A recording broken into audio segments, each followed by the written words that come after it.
So the Israeli government has announced that they are cutting off food, water, electricity, and fuel to Gaza, which is a city that has 1 million children in it. And a lead general in the Israeli army has called Palestinians animals, which is what you say before you're going to genocide a people. Forget about Hamas, because if you are in the US, your tax dollars are not funding Hamas, which is not a state government. But your tax dollars in the US are very extremely going to support the Israeli army, which it really looks like is about to commit ethnic cleansing and genocide on an unprecedented level.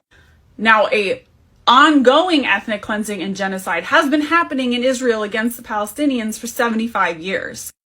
But what it looks like is about to happen is an incredible escalation of that, possibly up to extermination.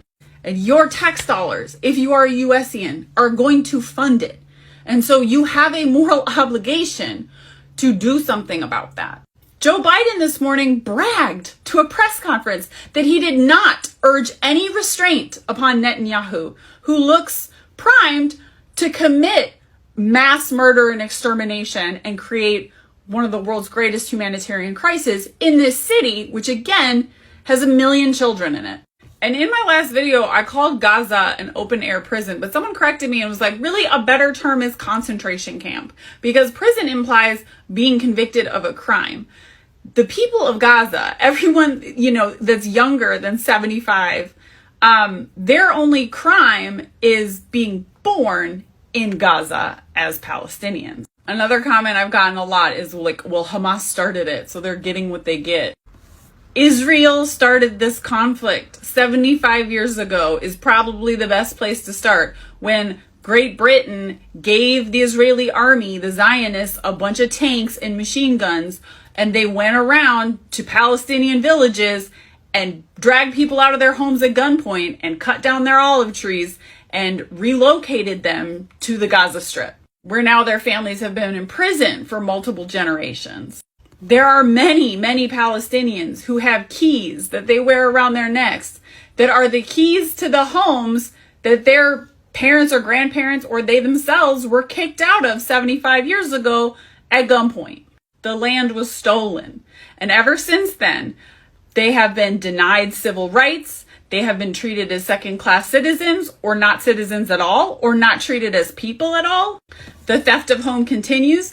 Every year there are settlers going into land that by treaty, by the laws that Palestinians tried to make with Israel over the years to try to preserve a peace, are constantly being violated by groups of extremely violent Israeli settlers who are backed up by the Israeli military and infrastructure and just build homes illegally on land that's not theirs. I had people in the comments saying, well, Israeli never cheered the death of Palestinians. Again, you're really ignorant. You haven't been paying attention to what's going on. There are countless videos of groups, mobs of violent Israeli settlers parading through Palestinian neighborhoods and in Palestinian holy sites, chanting death to all Arabs, dragging Palestinians from their homes and beating them in the streets. People in my comments saying, well, Israelis never raped. No, again, sorry. The Israeli army has sexually assaulted innumerable Palestinian women, often when they are imprisoned for political crimes like showing up to a peaceful protest or posting about how they should have civil rights on TikTok. So again, if you just started paying attention 2 days ago, you have a lot to learn, and I encourage you to read books about it. And look, I grew up a Jewish American. I grew up hearing, from my more liberal Jewish friends, the both sides, it's complicated argument. The book that really broke through all those Zionist ideas for me personally was Joe Sacco's Palestine. Now, I've been encouraging you to read books by a Palestinian author, but maybe for some USians, that's a bridge too far to start. Well, Joe Sacco is a white journalist. He's not Palestinian. He went to Palestine in the 90s expecting to find this really complicated story, this both sides are at fault thing. And he wrote this graphic novel about, what he discovered there. And because it's a graphic novel, you can read it in 2 to 3 hours and catch up on a whole lot of history. So this is maybe a good place to start. If you want to read something a little more comprehensive, if you're not intimidated by nonfiction books, read The 100 Years' War on Palestine or The Ethnic Cleansing of Palestine.